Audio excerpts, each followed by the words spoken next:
All right. Welcome, everybody, to another edition of Open Mic Wrestling Night here on Filling the Void Podcast Network on Spreaker. And what a crazy week it's been in the world of wrestling. What a crazy week it is in life. Woo. Okay, so before I get into anything else, again, you're listening to me live, Spreaker.com/filling_the_void. You may also listen to this show on iTunes, Stitcher, Google Play, Player FM, and TuneIn Radio. And that's really it for those plugs. And let me just get into this really quick here. As some of you might know, I'm now hosting the Indy Power Rankings Tag Team Singles Reveal, starting as of... hold on, I gotta find something here, my apologies. Okay, starting as of this Tuesday, when I host the Indy Power Rankings Top 100 Mid-Year Reveal. So, that's pretty good. I'm very excited to be talking indie wrestling again, as well as talking about the main, like WWE television, Impact Wrestling, whatever it may be. So, I also want to throw a plug out there for a show because I did 3 shows in 3 days now.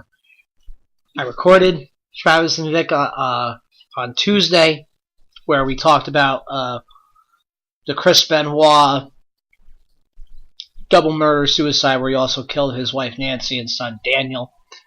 I believe today is the 10th anniversary to the day in which this awful tragedy happened. But we talked about it, me, Travis, Vic, along the likes of Congo Kong and just Zodiac and a whole bunch of different guests. Trying to remember who else was on at the moment. Brittany Wonder was another one. Thomas Brewington, just a bunch of people. It was a good show. It was a good show, and very, very proud of it. It was an intense discussion. You can listen to it also on Spreaker, iTunes, all that bit, which I read before. Definitely take a listen. It was a really, really good discussion, and I'm really proud of it.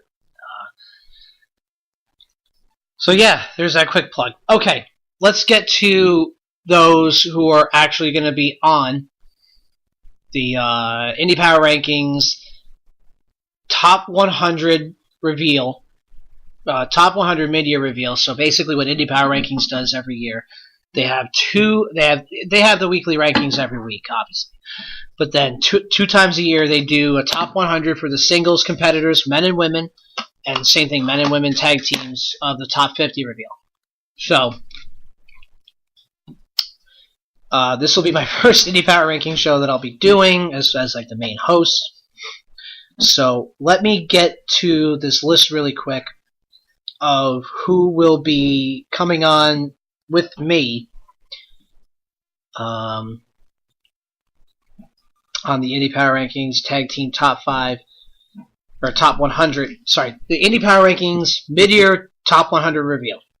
Okay, the Bad Boy Joey Janela, Aaron Epic, Gary J, Aiden Blackheart, Eric Royal, Ruby Reyes, Darius Carter, Jeff Cannonball, John Wayne Murdoch,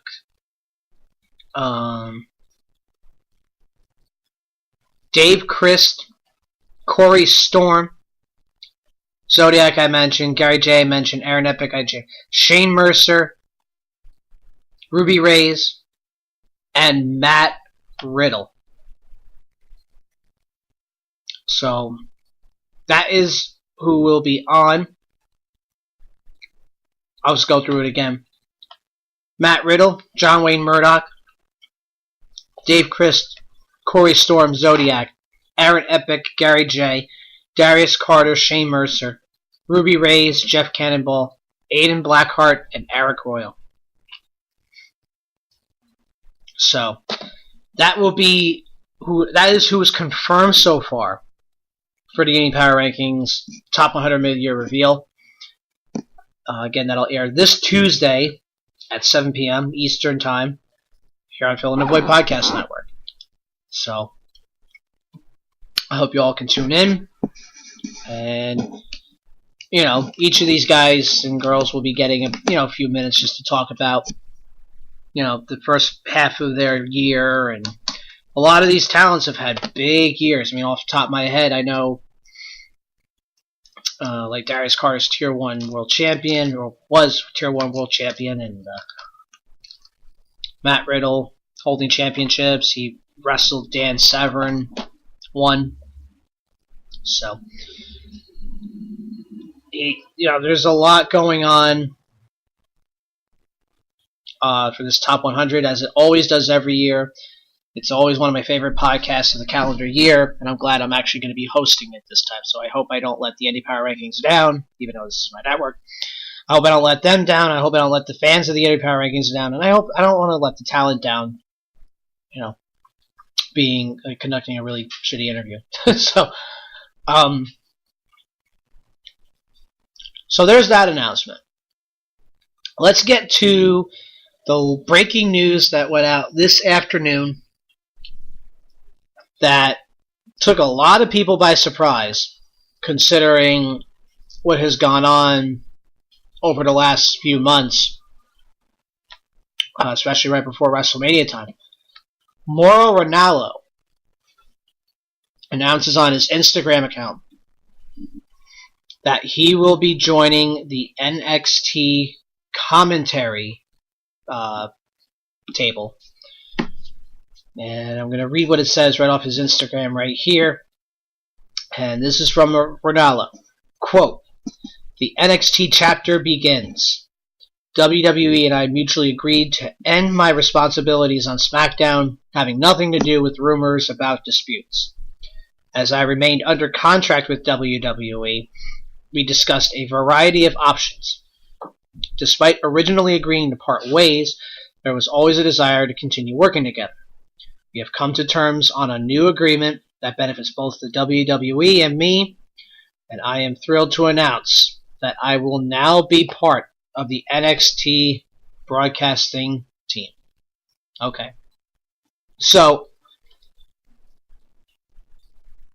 the wide reaction, like the variety, the main reaction in which has been, I've been looking on Twitter and I've been looking all over, social media, and it's generally positive. It's generally positive for Ranallo's return to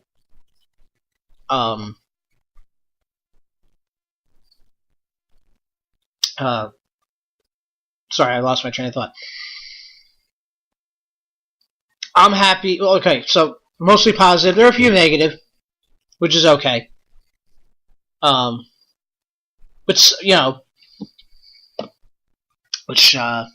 okay, everybody's entitled to their opinion, absolutely. But there's a few people out there, and I saw this in more than one place, where they're complaining that he's there, he quit on them, and then all of a sudden he's back. Many people saying that he's overrated. Many, there are more, though, that are very happy to have him back. Now, it's funny because this past SmackDown in particular, I'll talk more about SmackDown a little bit later, but on this edition when he left SmackDown, you kind of knew in the direction in which WWE was trying to go. I wasn't a fan of the 4-person commentary team with Tom Phillips, JBL, David Otunga, and Mauro Ranallo. Now, doesn't mean that he didn't call a good match. I just didn't like the system. And you knew that they were trying to groom Phillips to be another main guy in the WWE. And I can't necessarily say that I disagree. But,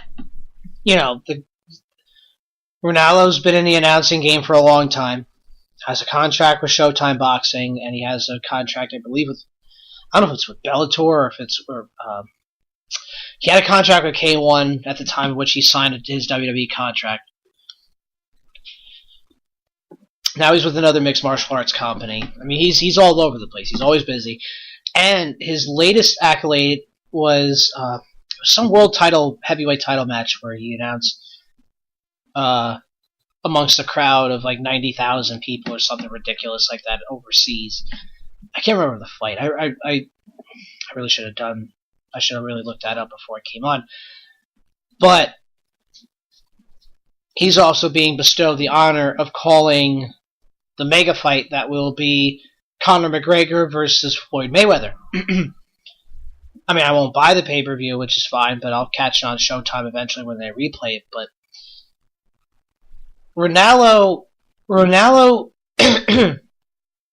unless I'm really gauging this wrong, between his prior combat sport commitments, he doesn't need the WWE. Obviously, the rumors and speculation in which he had referred to are those that JBL basically bullied him into like a depressive state where he basically said peace out, bye, and left SmackDown right before WrestleMania.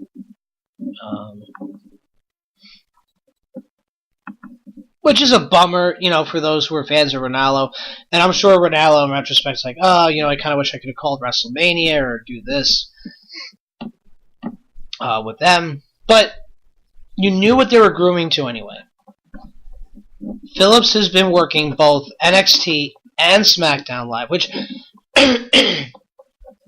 NXT tapes like, a month's worth of shows, like every day or every week, a month's worth of show for that. Holy crap, I can't talk today. A month's worth of shows in about a day or two. So Ranallo can do NXT, let's say twice a month.